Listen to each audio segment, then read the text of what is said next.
Hello সকলকে, আজ চলে এসেছি একটা মিনি ব্লগ নিয়ে। তো আমি আর প্রিয়া একদিন বিকালবেলা চলে গেছিলাম এই ক্লক টাওয়ারে। আর এই ক্লক টাওয়ারটা কোথায় হয়তো সকলেই গেস করেছো বা জানো। এটা হচ্ছে কলকাতার সব থেকে পুরনো ক্লক টাওয়ার, যেটা রয়েছে লেক টাউন শ্রীভূমি অঞ্চলে।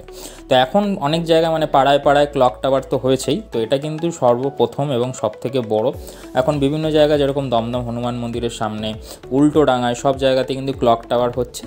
তো আজকে এই প্রথম যে ক্লক টাওয়ারটা কলকাতা, সেটা দেখতে চলে এসেছি। আর তার ঠিক পাশেই মানে একটু দূরে ওই 5-10 মিনিট হাঁটলেই একটা এরকম মানে নকল হাওড়া ব্রিজের একটা করা আছে, আর ডামি টাইপের, বা এটাকে ইউজও করে লোকাল মানুষজনরা। এখানে একটাই খাল মতো আছে, যেটা ওই পাড়ের লোকজনরা মেন রোডে আসার জন্য এই খালটা মানে ব্রিজটা ইউজ করে। তো লেক টাউনে এলে, লেক টাউনে কিন্তু অনেক খাবার দাবারের দোকান আছে, যেরকম এর সামনেই একটা সিমলা বিরিয়ানির দোকান রয়েছে।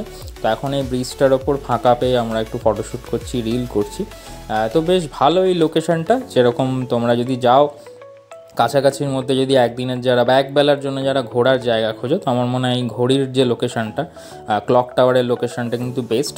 এখানে এলে তোমরা শ্রীভূমির যে একটা ওভারব্রিজ আছে, সেই ওভারব্রিজ থেকেও কিছুক্ষণ দাঁড়িয়ে ব্যস্ততম কলকাতার একটা ভিউ এনজয় করতে পারবে। তো ওভারঅল বেশ ভালোই জায়গাটা।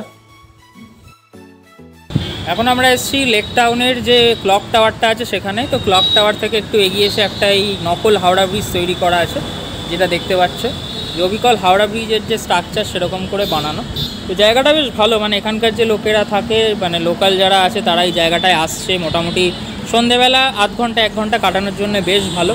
আমরা মিস করি, মানে আমাদের বাড়ির কাছাকাছি এরকম লোকেশন। এই রাস্তা কিন্তু সোজা চলে যায় এয়ারপোর্টের দিকে। এয়ারপোর্টে যাওয়ার বাঁদিকেই পড়ে হচ্ছে এই জায়গাটা। বেশ ফুটপাথগুলো ঠিকঠাক করা, সুন্দর করা। আর এই যে ওভারব্রিজটা সামনে দেখতে পাচ্ছ, এই ওভারব্রিজেই এখন আমরা যাব।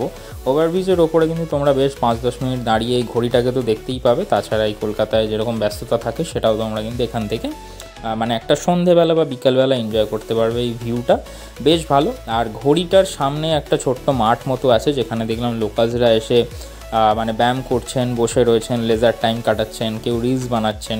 তো জায়গাটা কিন্তু ওভারঅল ভালো, মানে এরকম নয় যে, কিন্তু হ্যাঁ, যেহেতু পাশ থেকে অনবরত গাড়ি যাচ্ছে, সেই জন্য একটু সাউন্ড রয়েছে, নয়েজ রয়েছে।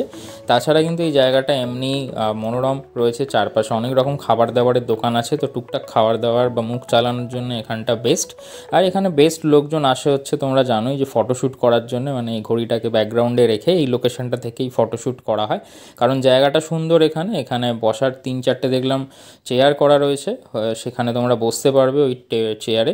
আর নিচে থেকে আন্ডারপাস রয়েছে, আন্ডারপাসগুলো নতুন করা হয়েছে। এরকম একটা জায়েন্ট স্ক্রিন লাগানো হয়েছে, যেখানে IPL ম্যাচ চলছিল বা ম্যাচ দেখানো হয় বা লাইভ চলে যখন, আন্ডারপাস থেকে তোমরা এপার ওপার করতে পারবে। ওভারব্রিজগুলো তো আছেই। তো ভিডিওটা কীরকম লাগলো জানাও, সকলকে শেয়ার করো। Thank you.